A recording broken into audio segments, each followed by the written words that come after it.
In this recording, which is the second of 4 recordings on the analysis of categorical or nominal data, we discuss inferential methods for comparing two or more proportions.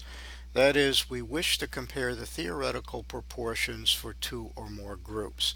This is a natural extension of the analysis for a single proportion discussed in the first or number 1 recording. So to begin with, when we have two or more groups, we often tabulate the data into what is known as a contingency table, which is essentially just a cross-tabulation table, but the contingency term was invented by Carl Pearson, a pioneer in statistics, around 1900, and the term has stuck in statistics. So we're going to start with a case where we're interested in comparing two groups to see if there is some sort of relation between them. Both of the variables we wish to compare are nominal. So I'm going to start with an example where we have 3 different working shifts for a business that produce a product, and we're interested in comparing the proportion of rejects that occur for these different shifts. So if you look on the slide in the Inference for Constant Proportion notes on page 13, shift has 3 levels, first, second, third, and on each shift parts are either failed or passed, and we're interested in comparing the proportion of fails. Okay, so what we will do is do this and jump in a moment, but again, this is cross-tabulated data. So in the fit y by x table, because I am comparing two variables or two columns, you have to tell JMP what columns contain the cell counts from the original data table. So in frequency you must put count or you will get a very incorrect analysis.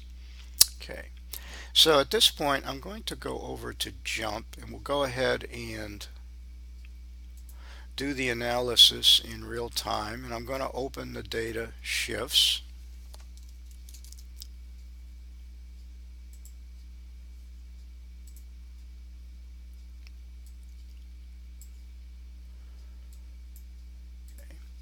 So this is in cross-tabulated form, as I said. We go to Analyze Fit Y by X.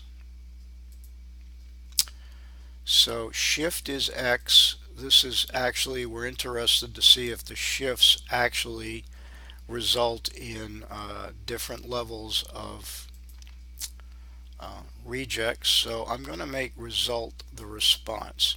For two nominal variables, you can actually flip these. It won't matter to the analysis, but I'm going to put them in the natural order for the problem, and then count we put in the frequency box.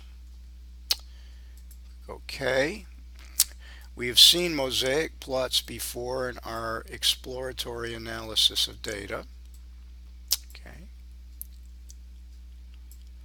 So you can see from looking at the red that there do appear to be some differences in proportion of rejects for the shifts. Whether or not these are significant, we do not know. And then down below, JMP gives you the contingency table. And it basically is a cross-tabulation table, except it typically includes these marginal totals. For our purposes in the contingency table, I'm going to only display some information in the cells. So I'm going to get rid of total percent and column percent. So notice for each row, we now get the percent, okay, for each category. And what we're interested in, does the totals for each shift have a relationship to result, or are these results purely random? And without getting into any of the theory, we do what is called a chi-squared test of independence. This was invented by Carl Pearson and actually the late 1800s is a way of looking or comparing two categorical variables. So under our null hypothesis, which I'll show you in the notes, okay, on slide 16, we assume all three shifts have the same proportion of rejects. The alternative would simply be that two of them are different, similar to one-way ANOVA. So that's our null hypothesis that we're testing. Okay? And under that assumption, if we really assume that the two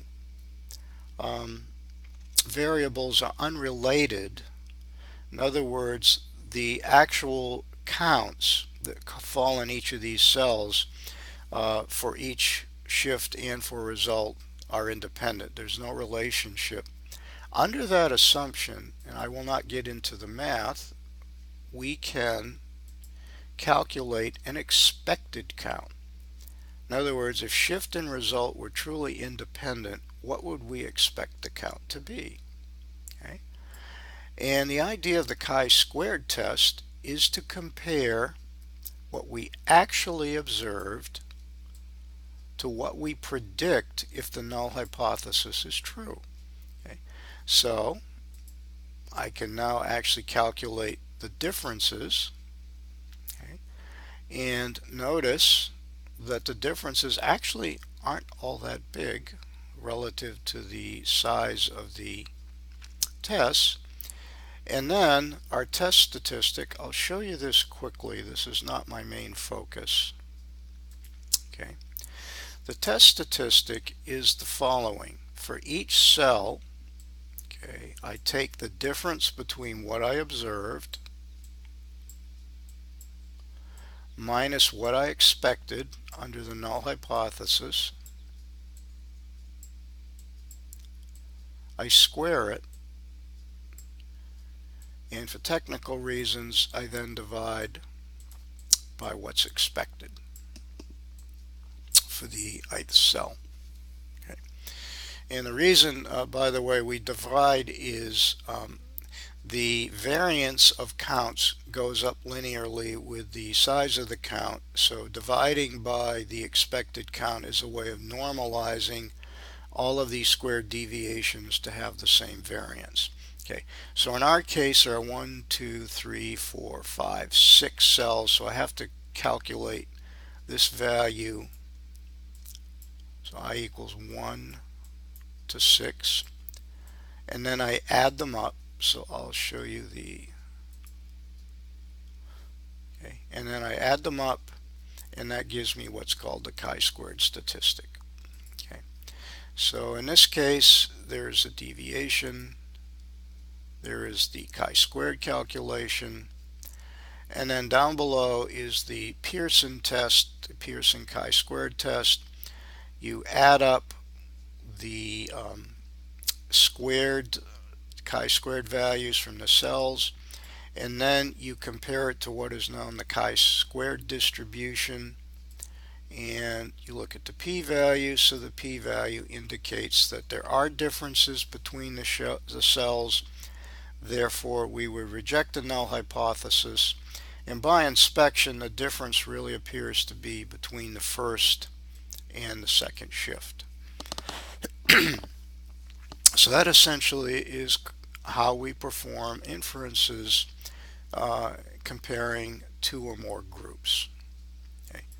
And in the notes there is a second example called machines. It's a similar scenario, so I will not go through it. I will leave that for you to read in the notes. But chi-squared tests of independence, by the way, JUMP also gives you what's called the likelihood ratio test. Most of the time they are going to agree,